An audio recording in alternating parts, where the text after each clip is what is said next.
Hello everyone, this is me Satya here. मैं आपके लिए लेके आई हूँ एक और रीडिंग जो कि होगी for whoever needs it. Topic reading का रहेगा उन लोगों के लिए जो राइट नाउ ऐसी सिचुएशन में है जहाँ पर आपको लगता नहीं है कि आपका पर्सन आपको कमिटमेंट देगा और आप बहुत टाइम से या तो साथ हो या नया कनेक्शन भी है बट आप डाउटफुल हो। आपको क्लैरिटी चाहिए कि क्या आप जो कमिटमेंट डिज़ायर कर रहे हो, क्या ये पर्सन आपको कभी भी वो कमिटमेंट देगा, हाँ या ना। तो उसके लिए रीडिंग आप चेक कर सकते हो। इस रीडिंग में हम ओरेकल गाइडेंस भी ऐड करेंगे आपके लिए, ताकि आपके लिए आसानी हो और जानने के लिए कि क्या करना आपके लिए गिवन सिचुएशन में सही रहेगा। पर्सन के साथ रहना, पर्सन से दूर जाना या फिर अपना थॉट प्रोसेस चेंज करना, क्या बेटर है आपके लिए करना, वो सब जानेंगे हम इस रीडिंग में। Stay tune. और रीडिंग शुरू करने से पहले रिमाइंड करवा दूं कि ये एक जनरल रीड है, सबके साथ मैच कर भी सकती है और नहीं भी। सो जो बातें, जो मैसेजेस मैच करते हैं, आप उन मैसेजेस को पिक करो और बाकी सबको छोड़ दो। अगर आप पर्सनल रीडिंग्स चाहते हो, पेपॉल से या ईजी पैसे से पेमेंट कर सकते हो, सिर्फ तभी रीच आउट करो ताकि आपका भी टाइम वेस्ट नहीं हो और मेरा भी। So let's dive into the read and let's find out कि क्या ये पर्सन कभी भी आपको कमिटमेंट देगा, हाँ या ना। We do have all the cards जो इंडिकेट करें कि कमिटमेंट देगा। Ace of cups, six of wands और 10 ऑफ कप्स का कार्ड है। So it is already a big yes. Before I dive into it कि मैं एक्सप्लेन करूँ कुछ भी, it's a yes card. Definitely commitment देगा। मुझे सक्सेस नज़र आ रहा है इस कनेक्शन में आने वाले टाइम में। हैप्पी फुलफिलिंग रिलेशनशिप होगा आपका इस इंसान के साथ और डेफिनेटली जो आप चाह रहे हो आपको मिलेगा। अच्छा, मुझे लगता है कि आप में से काफ़ी सारे लोगों का एक 6 से 7 या 8 साल का साइकिल भी हो सकता है इस इंसान का, इस इंसान के साथ before you get the commitment. तो कहीं ना कहीं मुझे लगता है कि कुछ लोगों के लिए एक एक फेज़ है आपकी लाइफ का जो आप इस इंसान के साथ जीने वाले हो, और उसके बाद जाकर आपको वो कमिटमेंट या आपको वो खुशी मिलेगी जो आप डिज़ायर कर रहे हो अपने पर्सन के साथ। आपकी लव लाइफ में बहुत ज़्यादा, स्पेशली अगर आप ऑन एंड ऑफ एक्सपीरियंस कर रहे हो इस इंसान के साथ, मुझे लगता है कि जितनी जल्दी आप चीज़ें लर्न कर लो उतनी जल्दी आपका रिलेशनशिप शादी की तरफ लीड कर सकता है, कमिटमेंट की तरफ लीड कर सकता है। मेजॉरिटी लोगों के लिए, आपके लिए जो आपकी लव लाइफ स्टक है इस इंसान के साथ, उसमें काफ़ी हद तक जो एक साइकिल आपकी लाइफ में चल रहा है उसको ब्रेक करने की बहुत ज़रूरत है। चाहे वो साइकिल ऐसा है जहाँ पर ऑन एंड ऑफ चल रहा है, चाहे वो साइकिल ऐसा है कि आप बार बार से ब्लॉक या अनब्लॉक कर देते हो, चाहे वो साइकिल ऐसा है जहाँ पर आपकी टाइम टू टाइम सेम चीज़ों के ऊपर फाइट होती है, कुछ भी ऐसा जो कि रिपीटेडली चल रहा है आपके कनेक्शन में, मुझे लगता है कि वो ब्रेक करना बहुत ज़रूरी है। उसको अगर आप 5 साल लेते हो ब्रेक करने में, 5 साल ले लो। अगर आप 1 साल में ब्रेक कर सकते हो, 1 साल ले लो। अगर आप 1 महीने में ब्रेक कर सकते हो, 1 महीना ले लो। लेकिन जब वो साइकिल ब्रेक होगा तब जाकर आपको वो कमिटमेंट मिलेगी जो आप अपने पर्सन के साथ चाह रहे हो। इसमें डेफिनेटली जब हम साइकिल्स की बात करते हैं, जब आपका लाइफ में कोई एक साइकिल रिपीटेडली रिपीट होता चला जाता है, उसका मतलब होता है कि आप उस साइकिल को उससे लर्न करके आगे नहीं बढ़ रहे हो, आप उस एक्सपीरियंस से लर्न नहीं कर रहे हो। आप सेम मिस्टेक करते हो, सेम रिजल्ट मिलता है, सेम मिस्टेक करते हो, सेम रिजल्ट मिलता है। सो इस दफ़ा अगर आप चाहते हो कि आपका साइकिल जो है वो बस ख़त्म हो जाए और आप ब्रेक फ्री करके एक नए साइकिल स्टार्ट कर सको इस इंसान के साथ, जिसमें आप इसके साथ शादी करते हो, जिसमें आप इसके साथ फैमिली बनाते हो, तो मुझे लगता है कि बहुत ज़रूरी है अंडरस्टैंड करना कि दिस हैज़ टू हैपन। जो आप एक नया चैप्टर शुरू करना चाह रहे हो इस इंसान के साथ, वो चैप्टर शुरू करने के लिए बहुत कुछ चेंज करना पड़ेगा फ्रॉम विद इन। अगर आप अपने आप को चेंज नहीं कर रहे हो तो आप ये कंप्लेन भी नहीं करो कि आपकी ज़िंदगी में कुछ अच्छा नहीं हो रहा। आप इतने टाइम से रीडिंग्स देख रहे हो लेकिन आपकी लाइफ में कुछ नहीं हो रहा। जब आपकी लाइफ में कुछ नहीं हो रहा मीन्स के इट्स स्मॉल लाइक, जब आप रीडिंग देखते हो तो ये ऐसा है जैसा आपका एक डाइट चार्ट देख रहे हो वेट लूज़ करने के लिए, लेकिन आप खाली डाइट चार्ट देख के आपका वेट लूज़ नहीं हो जाएगा जब तक आप उस डाइट चार्ट को फॉलो नहीं करते हो। सो अगर आप अपने अंदर जो साइकिल, एक जिसकी साइकिल की मैं बात कर रही हूँ, अगर आप वो साइकिल ख़त्म नहीं कर रहे हो, उससे ब्रेक फ्री नहीं कर रहे हो, तो आपको ब्रेक थ्रू नहीं मिलेगा। सो फिर आप कंप्लेन नहीं कर सकते कि रीडिंग सच नहीं हुई आपके लिए। आप 2 साल से रीडिंग्स देख रहे हो, 3 साल से रीडिंग्स देख रहे हो, but it never happens for you. अक्सर लोग कमेंट करते हैं एंड हम लाइक, मुझे हंसी भी आती है, फिर मैं सोचती हूँ कि बेचारों को समझ नहीं आ रहा कि what has been going wrong for them.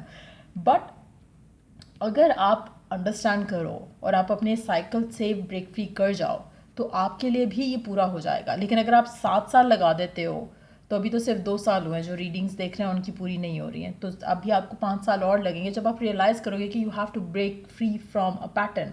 तो जब तक आप ये नहीं करोगे आपकी लव लाइफ में चीज़ें आगे बढ़ते हुए मुझे दिख नहीं रही हैं। बट येस, अल्टीमेट सक्सेस मुझे दिख रहा है इस रिलेशनशिप में आपके साथ। So but at the same time मुझे लगता है कि बहुत ज़रूरी है अपने आप को पॉजिटिव रख पाना। Not being on the waiting side, but अपने आप को लाइफ को लेकर पॉजिटिव रख पाना। अगर आप अपनी लाइफ को लेकर पॉजिटिव नहीं हो और आपको हर चीज़ में हर मोड़ पे लगता है कि आपके साथ कुछ गलत हो रहा है या आपकी यही लाइफ जो है मुश्किल है, चाहे वो फैमिली लाइफ है चाहे वर्क लाइफ है, तो मुझे लगता है कि आपके लिए स्ट्रेस जो है वो बढ़ेगा। जब तक आप अपने आप को पॉजिटिव नहीं करोगे और ये छोटे छोटे चेंजेस अपने अंदर नहीं लाओगे, आपकी लव लाइफ में आपको इस कनेक्शन में सक्सेस जो है वो आता नहीं दिखेगा। मेजॉरिटी लोगों के लिए मुझे लगता है गिवन सिचुएशन में आपके लिए इवन पॉजिटिव हो पाना इज़ ऑल्सो वेरी हार्ड, जिसकी वजह से आप अपनी ज़िंदगी में देखोगे कि आप ज़्यादा स्ट्रगल करोगे इस इंसान को लेकर, इस कनेक्शन को लेकर जिसके लिए भी आप रीडिंग देख रहे हो। क्योंकि करंट सिचुएशन में जो सिचुएशन है उसमें मुझे लगता है कि आपको जैसे एक होता है ना कि आप एक उम्मीद छोड़ने वाले होते हो, उस तरह की सिचुएशन लग रही है मेजॉरिटी लोगों के लिए, जहाँ पर अभी जो इम्पॉर्टेंट फेज़ है आपकी ज़िंदगी का वो ये है कि आप अपना कनेक्शन जो है इस इंसान के साथ तो आपको एक फ़ील हो ही रहा है, लेकिन आपके रब के साथ जो कनेक्शन है उसको स्ट्रॉन्ग करने का टाइम है। व्हेन आई से रब के साथ, it can be taken as कि आपका हायर सेल्फ भी हो सकता है कि अपने साथ जो कनेक्शन है पहले उसको बेहतर करो, अपने अपने अंदर जो आपका एक डिवाइन नेचर है उसके साथ कनेक्शन जो है उसको मजबूत करो, राइट नाउ उसको स्ट्रॉन्ग करने की कोशिश करो। अगेन जब आप उसको स्ट्रॉन्ग करोगे आपको अंदर से पीस फील होगा, आपको एक कॉन्फिडेंस फील होगा, और वो कॉन्फिडेंस आपको आपकी डिज़ायर को जो है वो आपकी तरफ मैग्नेटिकली अट्रैक्ट करके लाएगा। सो ये चेंजेस करना बहुत ज़रूरी है। आंसर आपके क्वेश्चन का already is a big yes, लेकिन there is a way to go about it. Current situation ये है आपकी जहाँ पर आपको लग नहीं रहा कि कुछ अच्छा हो सकता है। आप पुराने पास्ट पुरानी चीज़ों को सोच के मिस भी करते हो, सोचते भी हो, आप याद कर रहे हो उस पर्सन को, आप चाह रहे हो चीज़ें वर्कआउट हो जाए, लेकिन आपको एक उम्मीद उस तरह से नहीं है कि चीज़ें वर्कआउट हो सकती हैं गिवन सर्कमस्टांसेस में। लेकिन वही बात है कि जैसे ही आप अपने आप को इससे स्नैप आउट करते हो तो ऑटोमेटिकली सारा जो ये स्ट्रेस है वो ख़त्म होकर एक बहुत ही बड़ा चेंज आप अपनी ज़िंदगी में एक्सपीरियंस कर सकोगे। सो मुझे लगता है कि वो बहुत ज़रूरी है राइट नाउ। चीज़ें बहुत स्विफ्टली आगे बढ़ेंगी व्हेन यू हैव वाओ सारे कार्ड इंडिकेट करें एक थोड़ा सा चेंज और उसके बाद पॉजिटिव चेंजेस क्विकली आपकी ज़िंदगी में आने वाले हैं, जहाँ पर जो आप चाहते हो कमिटमेंट अपने पर्सन से वो आपको कमिटमेंट भी मिलेगी और आपको जस्टिस भी मिलेगा गिवन सिचुएशन में। मुझे लगता है कि आप में से काफ़ी सारे लोग जो हैं वो अपने आप को बस पॉजिटिव कर लें तो लाइफ आपकी जो है वो ज़बरदस्त हो जाएगी इस इंसान को लेकर। Let's see 2 more cards from the middle of the deck. One more, 7 of Wands and 7 of Pentacles. एक और, आपने इस इंसान को लेकर कोई एफर्ट नहीं करना, आपने सिर्फ और सिर्फ अपने आप को रिसेप्टिव एंड पे करना है। व्हेन आई से रिसेप्टिव एंड मीन्स के आप वो क्या चीज़ें कर सकते हो जहाँ पर आप इस सिचुएशन से अपने आप को निकाल लो जहाँ पर आपको लग रहा है कि कुछ अच्छा नहीं हो सकता। क्या चीज़ है जो आपको बॉदर कर रही है, क्या थॉट्स हैं जो आपके माइंड में नेगेटिव आ रहे हैं, क्या चीज़ें ऐसी हैं जिसको सोच के आप बहुत ज़्यादा लैक फील करते हो। वो चीज़ों से अपने आप को अगर निकाल लोगे तो वो चीज़ ही आपको मैग्नेट बना देगी जो आप डिज़ायर कर रहे हो उस चीज़ को लेकर। So change that and you will see कि ये जो ब्लेसिंग है वो आपकी ज़िंदगी का पार्ट बनने वाली है, जहाँ पर ये पर्सन कमिटमेंट भी देगा। इसको कम टाइम भी लग सकता है, अगर आप ऑलरेडी 6-7 साल गुजार चुके हो इस इंसान के इस सिचुएशन में, देन आपको एक चीज़ अंडरस्टैंड करने की ज़रूरत है। अगैन साल मैटर नहीं करते यहाँ पर, लाइक आई सेड अर्लियर भी कि 1 साल भी लग सकता है, 2 साल भी लग सकते हैं, 3 साल भी लग सकते हैं, 7 साल भी लग सकते हैं, 8 साल भी लग सकते हैं। साइकिल जो है वो सालों में हो सकता है, लेकिन अगर आप लर्न कर जाओ कि कहाँ आपसे गलती हो रही है और कहाँ पे आपने खुद को बदलना है, तो ये साइकिल 1 हफ्ते का भी हो सकता है और लेस देन दैट भी हो सकता है। सो इट्स मोर अबाउट कि जब आप अपने आप को निकाल लोगे उस नेगेटिविटी से तो आपकी लव लाइफ बहुत क्विकली चेंज होगी।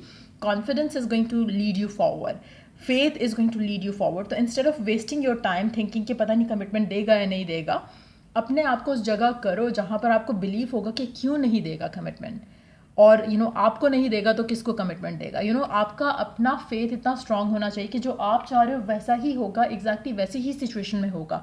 अगर ये फेथ है, अगर ये कॉन्फिडेंस है, अगर ये इंटेंशन है कि आप दोनों नॉट ईगोइस्टिकली बट लविंगली एक दूसरे के साथ हो, तो मुझे लगता है कि चीज़ें बहुत आसानी से वर्कआउट हो सकती हैं आपकी लव लाइफ में इस इंसान को लेकर।